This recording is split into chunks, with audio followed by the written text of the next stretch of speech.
And now, sitting in for Bob Lee, T.J. Quinn.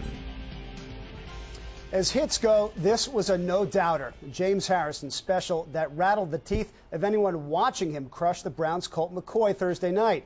In the 4 minutes and 5 seconds following that hit, no one told the staggered McCoy that he couldn't step back onto the field. McCoy himself said he was okay to go.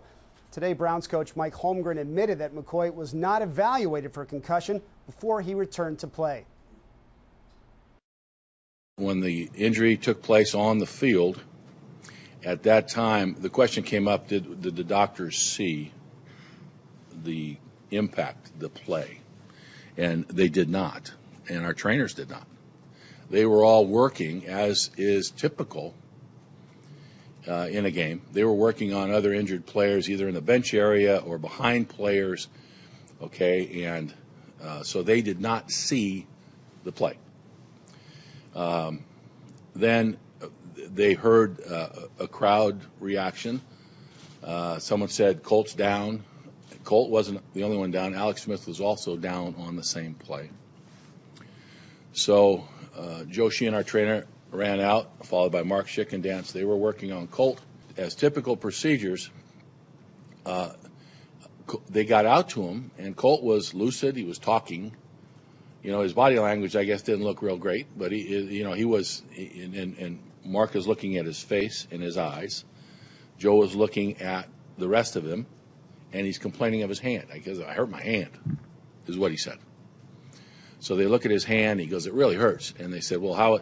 And they talked to him a little bit. He talked to them. He was not unconscious when they got out there. And they go, sit up. And he sat up, which you've seen on television, I'm sure. And they talked to him some more, and he goes, it's my hand. My hand really hurts. And they looked at his hand. They go, stand up. He stood up. They walked to the sideline. They walked to the sideline, sat on the bench. Okay? At that point, Dr. Waters, our internist, is finished with the injury, the other injury, and he comes over. Our strength coach, Kent Johnson, was over there. So while they were sitting on the bench, which is another point of I think, information, why wasn't the SCAT test, quote-unquote SCAT test, administered at that time? And following normal protocols, like Watson, like Owen, prior to this happening, where we took them immediately inside, you know, their reaction to the way Colt was acting, it did not dictate that. They had not seen the play, and he was talking, answering, looking out in the field, knew how much time was left, and so his responses, following our normal protocols or protocols in the league, did not dictate that they administer the test. Now you say, well, you see the hit, goodness gracious, you know. Okay, but they hadn't seen it. The NFL, as you know, has an observer now at every game, but his job, and I want to make this clear, his job is to watch the field, and if someone is wobbling around or hurt and the team doesn't see it, it's his job to phone down and say, hey, look, someone go check that guy. But the reason he didn't phone down is because our doctors and trainers were right there. So we saw it and we were there. Colt said, I'm good to go. I mean, he was talking, bump, bump, bump, bump. So Joe Sheehan, the trainer, goes to the head coach. This is the same protocol I used for 25 years. It's the same protocol I think everybody uses. And your trainer comes up to the head coach, because he's working, and says one of three things. He's out, give me some more time, or he's good to go. And based on what they had done on the sideline and what they'd done on the field and how Colt responded to things, Joe told Pat he's good to go. The game is over. Colt's in the locker room, still not displaying any sort of concussion symptoms. Still. Okay, goes into the training room. The first thing they do is x-ray his hand. So he goes through that, he showers, he does all that sort of thing. Okay, then he is going to leave and go talk to you guys. At that time, Joe, he goes, yeah, I feel kind of funky, but he got the hell beat out of him, in the game. I mean, it's not unusual. I've had players say that to me too. So Joe said, as he should, hold it, go in and see Dr. Waters. So he went back in the training room, and it was at that point that Dr. Waters put him through the concussion tests. Going home on the airplane, he walked onto the airplane, he sat down, he sits next to Mark Chickendance on the flight. He drives home.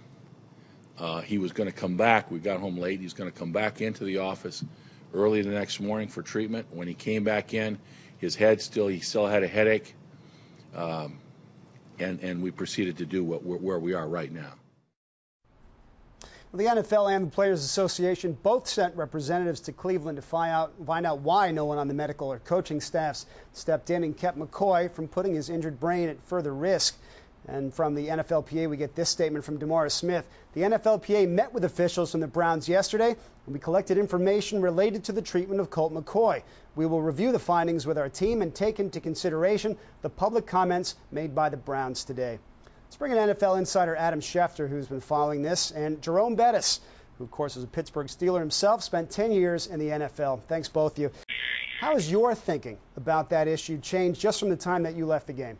Well, I think you need an independent person there to assess what's happening with the concussion. I really believe if you give everyone who's sustained some type of head injury the test, regardless of what type of hit it was, if it's a head injury, you give them the test. I think that way you're saving and you're keeping safety first, and now you're keeping the players healthy. There was some talk that Colt McCoy himself should have spoken up if he had a problem. When you take a shot like that, first of all, how well can you even evaluate how healthy you are, and what kind of pressure does a player put on himself to get back on that field? Well, the problem is Colt McCoy really couldn't speak up for himself because at that point, there's so many things going on. He may be cognizant enough to understand what's going on, the scenarios, and sometimes you've got to keep a player from himself because as a competitor, you want to go out on the football field and play the game and hopefully have a chance to win the game. You've got to remember they were in a position to possibly win this football game, so you don't want to take yourself out in that situation. That's why you need someone independently to come in to assess your capabilities and your capacity so that you won't have to make that decision on your own. Jerome, there's been a lot of talk from players who are still in the game like James Harrison who are saying, look, we understand trying to protect quarterbacks, but you're taking the football out of football. With all the steps that they are taking and how closely they're now watching hits like that one on Colt McCoy, how is that affecting the game?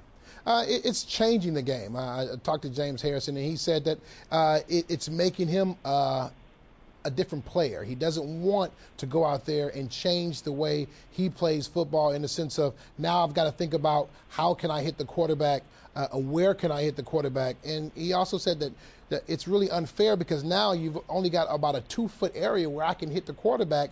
I can't hit him low. I can't hit him high. Now I've got to make sure the helmet doesn't hit him, and that's thinking too much, and ultimately it may get me hurt or it may get someone else hurt, and I think that's part of the problem. He's finding a hard place to go and change his style, and that's a style, let's face it, he's been used to his entire life. You watched that hit in real time at full speed. What'd you think of it? I thought it was a hit that probably deserved a penalty. I didn't think it deserved a suspension. I understand the suspension came because of the prior incidents that James Harrison has been involved in, but I really didn't think that was the hit that you should be suspended 1 game for. I do understand it was a helmet-to-helmet hit, and in that respect, it should have drawn a flag, and it definitely should have drawn some type of penalty in terms of a fine, just not a suspension.